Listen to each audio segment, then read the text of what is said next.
If you've noticed dark patches showing up on your skin, or those patches are getting worse in perimenopause, and suddenly the products that used to work aren't working anymore, this might not just be hyperpigmentation. It might be melasma. Melasma is a hormone-driven pigmentation condition.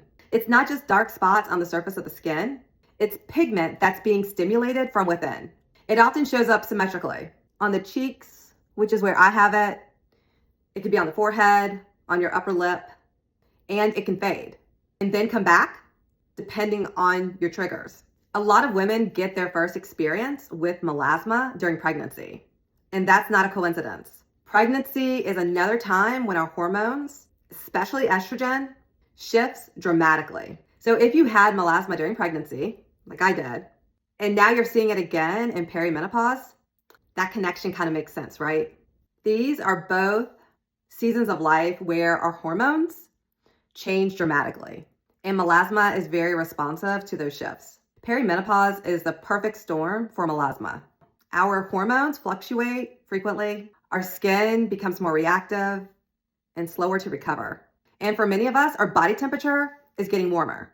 Think hot flashes and night sweats. And we sweat more now than we did when we were younger. So even if we're doing everything right, melasma can suddenly appear or start to look darker. The thing most people don't realize about melasma is that it's very sensitive to heat and moisture. And I don't mean healthy hydration. I mean things like sweat, humidity, trapped heat, or heavy layers of makeup or moisturizer that's on your skin. This explains why melasma often looks darker in the summer, after workouts, after a shower, or even by midday. Heat and moisture can wake pigment up, especially in melasma-prone skin. So let's talk a little bit about melasma versus hyperpigmentation, because this is where a lot of the confusion happens. Hyperpigmentation is usually caused by inflammation, things like acne, irritation, or treatments. So I have on my face this little thing right here. It's from a rosacea flare, which is inflammation, and this is hyperpigmentation. Whereas this down here is melasma. I have very light melasma down through here.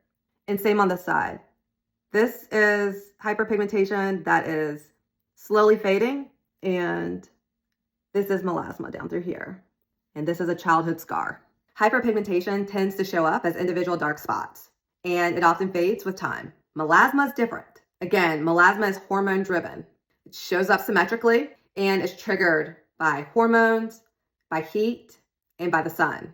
And that's why melasma needs to be treated differently than hyperpigmentation. So me managing melasma at the age of 50 looks different than me managing melasma in my late 30s and 40s. In the past, I would manage melasma through tretinoin and hydroquinone. And certainly see your dermatologist if that's something that you want to consider. So managing melasma at 50 isn't quite, for me, as easy because I've been diagnosed with rosacea. But what it means now is just using gentle skincare consistently, supporting my skin barrier, managing heat, and avoiding over layering with products, and then using my makeup strategically instead of heavy coverage. For many of us, melasma is something that we manage, and we know that we can't completely erase it because we know that it's going to come back. And that's okay. In my next few videos, I will be sharing exactly how I manage my melasma and how I approach makeup when dealing with melasma. So what I want to know is, if you have melasma, did your pigmentation show up during pregnancy? Or did it show up later in life? Or if you're like me, it showed up during both? Let me know in the comments.